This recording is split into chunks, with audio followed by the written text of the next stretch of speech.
Bismillahirrahmanirrahim. Assalamualaikum warahmatullahi wabarakatuh. Waalaikumsalam warahmatullahi wabarakatuh.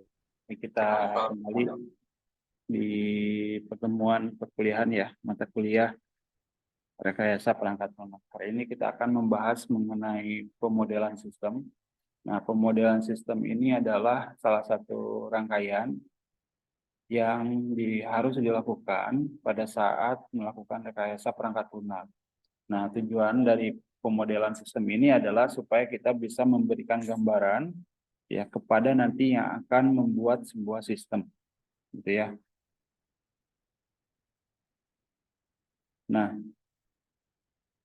pengembangan sistem ya seringkali ini harus memerlukan sebuah model sistem untuk mendapatkan pemahaman, gitu ya. Jadi tujuannya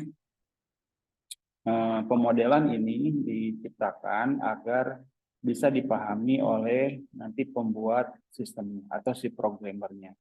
Oleh karena ini sifatnya ini wajib gitu ya, karena supaya bisa tergambarkan gitu ya. Nah, model memberikan gambaran umum atau rinci pada aspek sistem.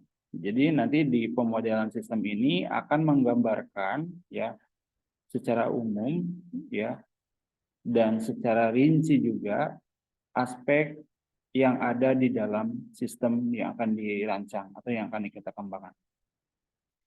Nah, sistem dinyatakan dalam beberapa model. Nah, yang pertama, sistem akan menghantarkan fungsionalitasnya. Ya, nah sistem ini harus memberikan fungsionalitasnya.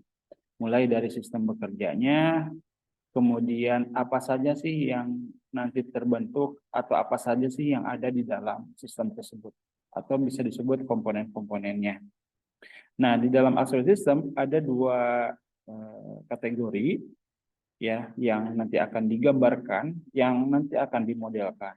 Pertama adalah aspek dari perilaku. Nah, aspek dari perilaku sistem ini bagaimana sistem ini bekerja. Cara kerjanya seperti apa? Gitu ya. Nah, maka ini dinamakan aspek perilaku. Kemudian ya aspek yang kedua adalah struktur. Nah, struktur ini yang membentuk sebuah sistem. Apa saja sih yang dimodelkan di dalam sistem itu? Sistemnya apa saja? Nah, itu digambarkan dalam struktur dari aspek sistem. Model ini merepresentasikan ya atau sesuatu yang mewakili. Kalau pemodelan ini adalah pembuatan model. Ya. Model ini bisa berupa diagram, matematis atau psikotron. Ya. Nah, diagram grafis ini dimodelkan dalam sebuah diagram yang berupa gambar, gitu ya, gambar. Kemudian matematis ini ada perhitungan, misalkan rumus-rumus, ya. Kemudian kalau psikode ini adalah terkait dengan algoritmanya seperti apa, kode-kodenya, kemudian rumus-rumusnya, metodenya, nah, nanti digambarkan, dimodelkan dalam sebuah psikode. Nah, ada metode atau pemodelan ya, metode di dalam menggambarkan sebuah pemodelan sistem. Yaitu Unified Modeling Language. Nah, UML ini adalah salah satu model ya, bahasa pemodelan untuk menggambarkan ya sistem, baik itu fungsionalitasnya, kemudian baik itu strukturnya. Nah, bahasa standar dari industri dalam memodelkan sebuah sistem atau perangkat lunak itu terdiri dari tiga. Setidaknya ada tiga. Yang pertama ada simbol. Simbol ini ya bisa disebut dengan notasinya. Ya, misalkan digambarkan arsitektur perilaku atau fungsionalitas dari sistem itu digambarkan di dalam sebuah simbol. Kemudian yang kedua adalah makna. Maknanya apa dari simbol-simbol tersebut? Kemudian yang ketiga adalah aturan. Ya. Nah, UML ini, Unified Modeling Language Unified ini adalah penyatuan, kemudian Modeling Language ini adalah bahasa pemodelan, gitu ya. Nah, kita ketahui bahwa sejarah UML hadir atau dijadikan sebuah pemodelan sistem itu adalah gabungan dari metode-metode pengembangan sistem, rekayasa sistem itu pertama berbasis OOD, Object Oriented Diagram, gitu ya, atau bahasa pemodelan. Ini pertama diluncurkan oleh GBoss, ya, kemudian OMT, kemudian yang terakhir yang ketiga adalah Jacobson, ya. Nah, OOD, OMT, OOSE, nah ini digabungkan menjadi bahasa UML. Nah, yang dikenal sekarang dari tahun 95 sampai sekarang itu adalah UML. Apa saja sih di dalam sebuah UML? Nah, pertama UML berbasis perilaku. Ya. Diagram perilaku ini yang memberikan aktivitas yang berkaitan dengan pengguna sistem, gitu ya. Nah, digambarkan di dalam UML dengan diagram perilaku. Pertama ada use case diagram. Nah, use case diagram, kemudian activity diagram, state machine diagram, kemudian interaction diagram. Nah, interaction diagram ada beberapa jenis. Pertama ada sequence diagram, communication diagram, interaction overview diagram, kemudian timing diagram. Kemudian berbasis struktur. Ya. Nah, berbasis struktur ada diagram kelas. Kemudian objek diagram. Berikutnya ada diagram paket, komponen diagram, deployment diagram, kemudian composite struktur diagram, dan yang terakhir adalah profil diagram. Nah, kira-kira teman-teman semua nanti kita dalam semester ke depan kita nanti akan membahas mengenai UML ini. Mulai dari diagram perilaku berdasarkan tadi aspeknya ada perilaku, kemudian ada struktur, ya. Nah, diagram URL ini di dalam digunakan untuk memodelkan atau untuk merancang sebuah sistem. Nah, secara keseluruhan teman-teman ini bisa dilihat bahwasannya nanti di dalam membuat diagram UML nanti akan ada dua jenis diagram. Pertama adalah berdasarkan perilaku, kemudian yang kedua berdasarkan struktur, diagram struktur.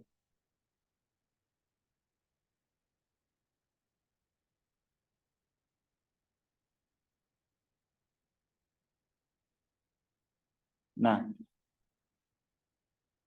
kemudian di samping dari pemodelan UML juga nanti untuk struktur atau pengelolaan diagram datanya bisa menggunakan berbasis ERD. ERD ini adalah Entity Relation Diagram. Jadi untuk memodelkan sebuah struktur data atau basis datanya, kita nanti akan menggunakan ERD. Kemudian berikutnya ada tampilan antarmuka interface-nya. Nanti bisa menggunakan rancangan visual atau mockup. Nah, kurang lebih teman-teman seperti ini. UML, ketika nanti kita membuat UML. Nah, ada software yang bisa kita gunakan di dalam membuat sebuah UML. Gitu ya. Nah, namanya adalah Star UML.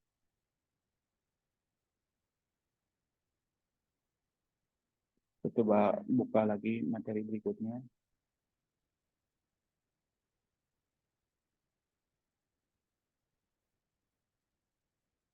Nah, tadi pertama di dalam membuat bahasa UML berbasis perilaku, yang pertama ada diagram use case. Nah, diagram use case ini adalah salah satu diagram UML untuk memodelkan fungsionalitas dari sistem. Jadi kebutuhan dari sistemnya itu apa saja? Sistem bisa melakukan apa saja? Siapa yang melakukan sistem? Nah, digambarkan di dalam sebuah use case.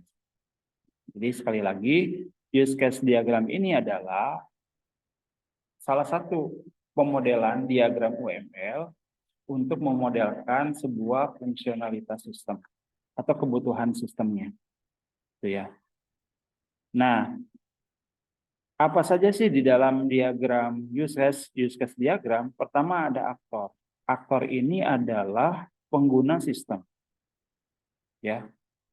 Aktor ini adalah pengguna sistem. Jadi teman-teman semuanya, kalau nanti misalkan kita membuat sebuah sistem, siapa yang nanti akan menggunakan sistemnya? Misalkan kemarin waktu pertemuan tatap muka ya, kemarin itu misalkan dicontohkan sistem penjualan sembako di toko sembako. Nah, siapa yang nanti akan menggunakan sistemnya? Nah, pertama misalkan si pemilik, kemudian kasir atau pegawai, kemudian yang ketiga pelanggan. Nah, itu semua yang menggunakan sistem itu dinamakan dengan aktor. Ya, aktor di sini adalah orang yang menggunakan sistem yang nanti akan menggunakan sistem. Nah, berikutnya ada use case. Nah, use case ini adalah fungsionalitasnya. Ya, misalkan fungsionalitas dari member apa saja? Pertama, beli barang, bayar barang. Ya. Nah, beli barang, kemudian bayar. Nah, itu use case-nya. Kalau si kasir use case-nya apa? Misalkan menerima pembayaran, mengirim barang, merekap barang, atau si pemilik sembakonya misalkan menerima laporan, mencetak laporan. Nah, itu adalah use case-nya. Kemudian yang ketiga ada subjek. Subjek di sini apa namanya? Bisa dikatakan adalah lingkungan dari sistemnya. Ya, lingkungan dari sistemnya. Biasanya subjek ini nanti ada di luar gitu ya, di luar use case. Di dalamnya ada use case, kemudian ditutupi dengan subjek. Nah, sebagai contoh seperti ini, nanti saya coba buat. Bapak maaf, Ya, share screen-nya masih di tampilan terima kasih, Pak. oh sebentar.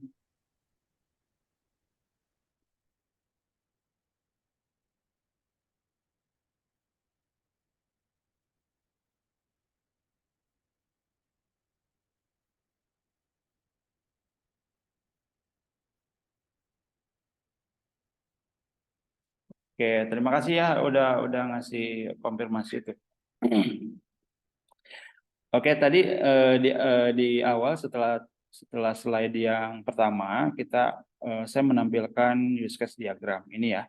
Nah, use case diagram ini adalah sebuah pemodelan untuk menggambarkan fungsionalitas dari sistem.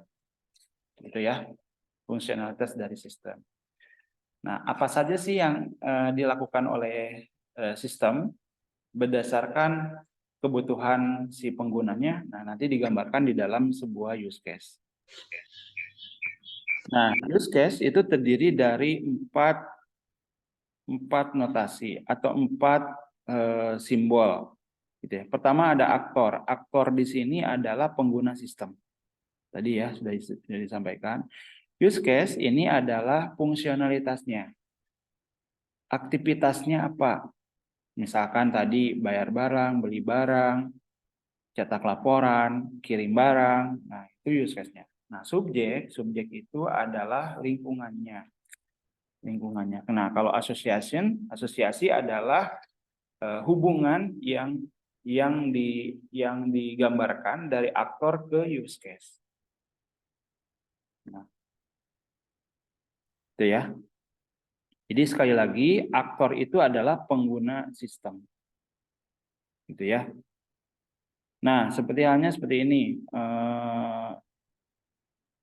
Satu entitas dapat melakukan beberapa peran.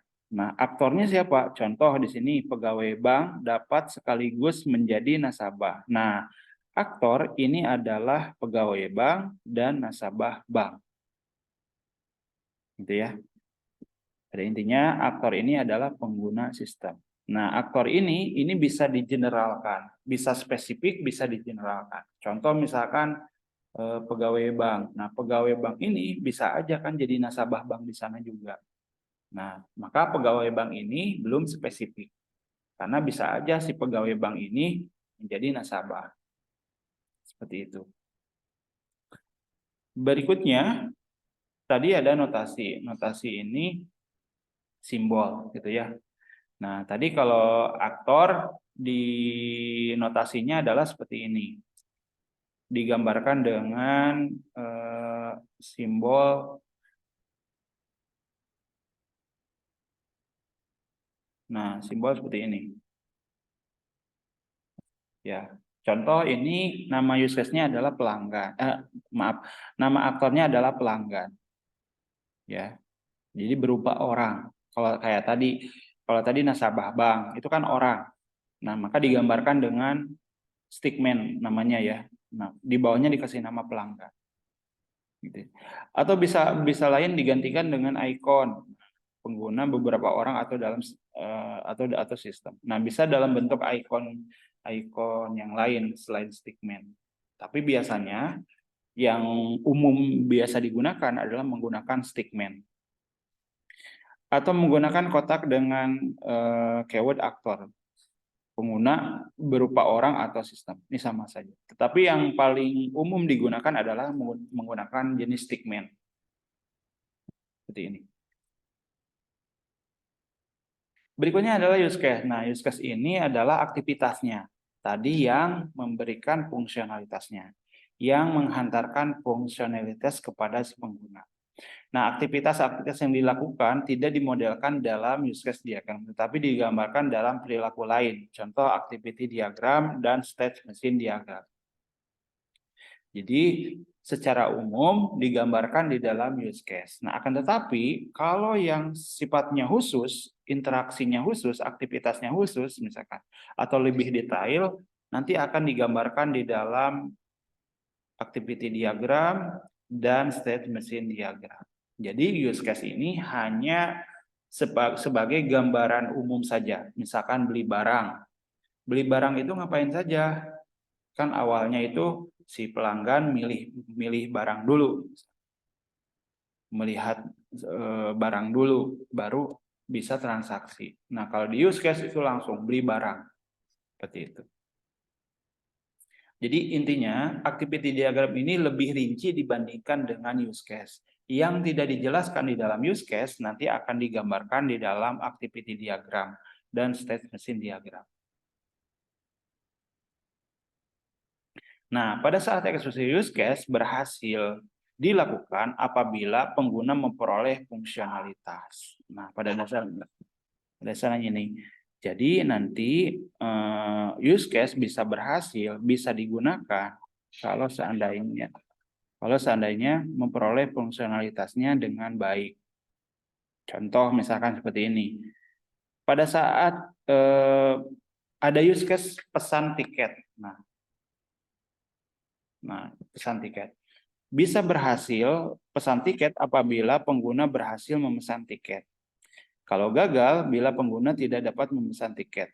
Karena apa? Karena tiket habis, uang kurang, atau sistem yang gagal.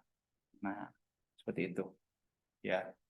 Nah, eksekusi sukses berhasil bila pengguna memperoleh fungsionalitasnya. Nah, notasi yang digunakan dalam menggambarkan use case adalah oval. Jadi lingkaran oval seperti ini ya. Bukan lingkaran tetapi yang bukan oval elip. Bisa elip gitu ya, oval, elip. Nah, di dalamnya berisikan nama use case. Biasanya diawali dengan kata kerja. Pesan tiket karena melakukan pemesanan. Gitu ya. Atau bisa di luar. Nah, tapi kebanyakan merepresentasikan use case itu nama use case-nya biasanya di dalam gitu ya. Tidak di luar seperti ini. Meskipun ini boleh, tetapi yang paling umum dan saya sarankan adalah seperti ini. Karena kalau misalkan di luar nanti akan pusing dengan use case yang lain. Setidaknya kalau nama use case-nya di dalam kita tahu bahwa pesan tiket ini adalah menggambarkan use case yang ada di dalam ini. Seperti itu. Nah, berikutnya adalah subjek. Subjek ini sistem yang dimodelkan. Nah, menentukan batas sistem. Kalau tadi saya sampaikan adalah ada di lingkungannya. Fungsionalitas sistem use case ini berada di dalam subjek. Jadi di dalam subjek itu ada use case, gitu ya. Nah, lingkungan dari use case itu dinamakan dengan subjek. Nah, seperti ini. Ini adalah subjek. Ini yang persegi ke bawah, ini adalah subjek. Nah, teman-teman ini. Nah, ini kotak ke bawah, ini namanya adalah subjek. Di dalamnya ini ada use case. Ada use case pilih barang, ada use case bayar barang, ada use case kirim barang. Nah, jadi ya yang membatasi antara use case dengan aktor, sini ada aktor tadi ya. Tadi kita sudah bahas aktor, stickman. Nah, ini namanya asosiasi. Meskipun belum saya udah contohkan ya. Nah, yang membatasi antara aktor dengan use case adalah subjek. Seperti itu. Nah, yang terakhir adalah asosiasi. Asosiasi ini adalah interaksi yang dilakukan oleh aktor dengan use case. Ya. Aktor dengan use case. Nah, biasanya ini digambarkan dengan garis seperti yang tadi saya sampaikan. Ditandai dengan garis. Nah, eksekusi use case ini diinisiasi oleh aktor. Jadi aktor yang melakukan eksekusi, yang melakukan aktivitasnya. Nah, use case yang sedang dieksekusi dapat melibatkan aktor yang lain. Contoh, satu aktor menggunakan use case kirim SMS. Nah, use case tersebut melibatkan dua aktor sebagai penerimanya. Nah, jadi dua aktor bisa mengeksekusi, bisa melakukan aktivitas oleh dua atau lebih aktor. Seperti itu ya. Tapi tetap ditandai dengan garis atau hubungan. Nah, ini yang dimaksud dengan asosiasi, garis. Ya, dari stickman, dari aktor, ini aktor. Ini aktor, ya. Kemudian ada hubungan asosiasi garis dari aktor ke bayar barang, dari aktor penjual ke kirim barang. Nah, satu use case bisa dieksekusi oleh dua aktor. Contoh ini bayar barang. Ya, pembeli melakukan bayar barang, sedangkan penjual ini menerima pembayaran. Seperti itu, ya. Nah, ini yang kotak apa namanya tadi? Masih ingat gak? Yang kotak ini apa namanya? Subjek. Subjek, benar. Itu Yuliani ya. Nah, ini subjek. Harus dikasih nama ya. Kalau nanti use case tanpa subjek itu belum dikatakan use case. Karena ada beberapa referensi di internet. Jadi teman-teman di internet itu ada yang tidak menggunakan subjek. Nah, itu belum dikatakan use case. Karena apa? Karena untuk membatasi antara aktor dengan use case adalah subjek. Maka kalau tidak ada subjek, maka itu belum dikatakan